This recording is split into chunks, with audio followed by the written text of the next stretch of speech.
Welcome, everyone, to another deep dive. Today, we're exploring a connection within ancient Buddhist meditation that I personally find really fascinating. I think you will too. We're going to unpack how the system called the Tika Matika, it's from the Dhamma song and text, how it links directly to a key stage in Vipassana meditation. That stage is Nāmarūpaparicceda, and it's basically parallel to what's called Visuddhi, or the purification of view.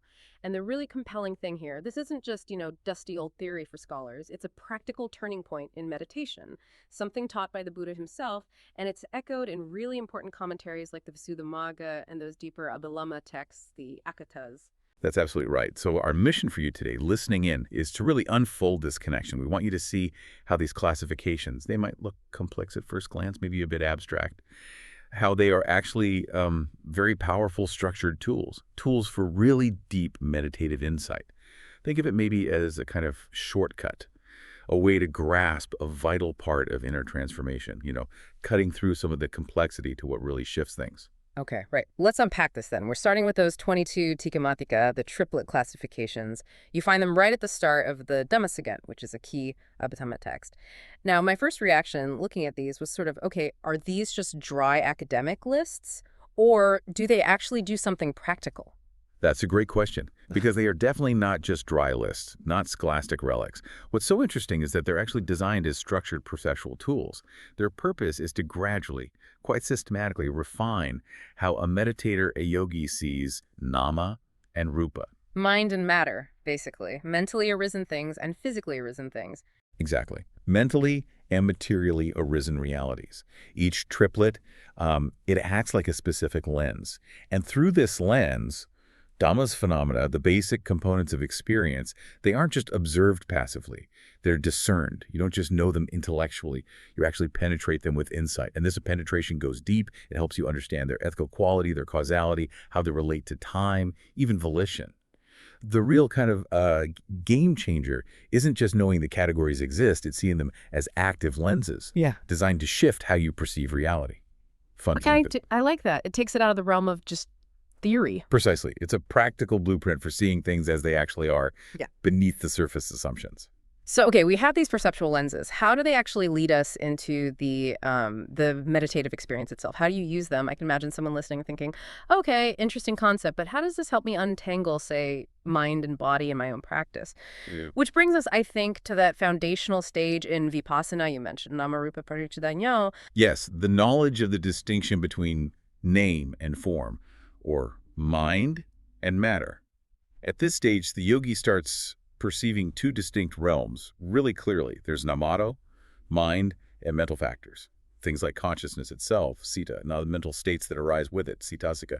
These are seen as conditioned, not solid or substantial, and you can know them through their characteristics like attention, feeling, intention, volition. So seeing thoughts and feelings not as me, but as processes. Exactly, as distinct mental processes arising and passing. And then there's rupa, physical phenomena. These are perceived as, well, lacking consciousness. They're inert in that sense. But they clearly arise and cease based on causes: temperature, past karma, mind itself, even nutriment. Okay, like the classic distinction between software and hardware. Interdependent, but different things. That's a pretty good analogy, actually. Yes. So the big question then, how does the Tika Matika, these triplets we started with, how do they help cultivate this specific insight, the separation? Well, they directly train the mind to see that separation. It's quite ingenious, really. It works in a few ways. First, by separating the qualities inherent in nama and rupa. For instance, distinguishing things that are sahetuka, rooted in causes like greed, hatred, delusion, or their opposites from things that are ahetuka, unrooted, or separating the conditioned sakkata from the unconditioned, asakkata. So it forces you to categorize experience in a way that highlights the differences. Precisely. Second, it actively invites the yogi to disentangle that feeling of unity, that illusion that mind and body are just one inseparable me. That's a powerful step. And thirdly, and this is critical, through this whole process, it gradually wears away at sakkaya. The personality view. The sense of a fixed self. Exactly. The mistaken view of a permanent, unchanging I or self. This is where you get that real aha moment. Okay. You see the practical application. It's not just abstract categories. It's the direct path to seeing that I'm not some static thing, but this dynamic interplay of mind and matter constantly changing. Wow. Okay, so the implications are pretty huge then. These aren't just for scholars debating terms. They're active tools for dismantling, well, the core illusion of self. Which leads us naturally, I think, to the next concept. Dhidavisuddhi.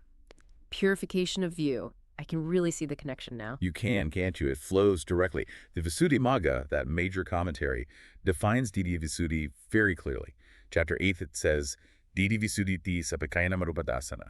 Okay, what does that translate to, roughly? It translates as, purification of view is seeing nama and rupa together with their conditions. Together with their conditions. Okay. Right. And the profound insight here for the meditator, for you, is that you don't just observe sensations, thoughts, body movements, whatever, superficially. You see their dependent origin.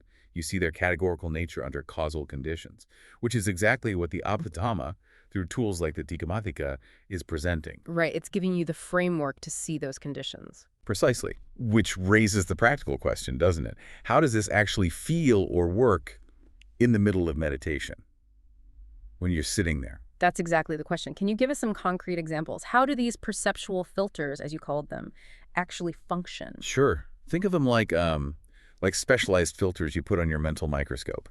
And instead of just seeing stuff happening, a Tika Matika filter helps you discern, for example, is this mental state kusala, wholesome? Is it akusala, unwholesome? Or is it a neutral, indeterminate? Yeah. Seeing that helps you penetrate the ethical causality behind your experience, why certain states arise. So it's not just labeling, it's understanding the why. Exactly. Or take another triplet. Instead of just feeling a physical sensation, you might apply the filter that distinguishes sahetuka, rooted in causes, from ahetuka, unrooted. This refines your understanding of this fundamental nature. Is it just a result of temperature, or is there a deeper root? Another great example is noting sasakarika versus asakarika, whether a mental state arises with prompting or effort, or without prompting, spontaneously. That gives you direct insight into volition. Was there an intention behind that thought, or did it just pop up? Okay, so using these filters helps you see the mechanics underneath the surface experience. That's it, exactly. And crucially, the point cannot be stressed enough. These are not intellectual distinctions you just think about. They become the perceptual filters through which your Vipassana vision literally gets sharper, clearer. So it's a shift in how you perceive, not just adding more knowledge about what you perceive. That's the absolute key takeaway. It's a transformation of perception itself. Wow. That really brings it together. What an eye-opening journey we've taken today, really. It's become so much clearer that the Tika Matika isn't some, dusty scholastic relic stuck in ancient texts.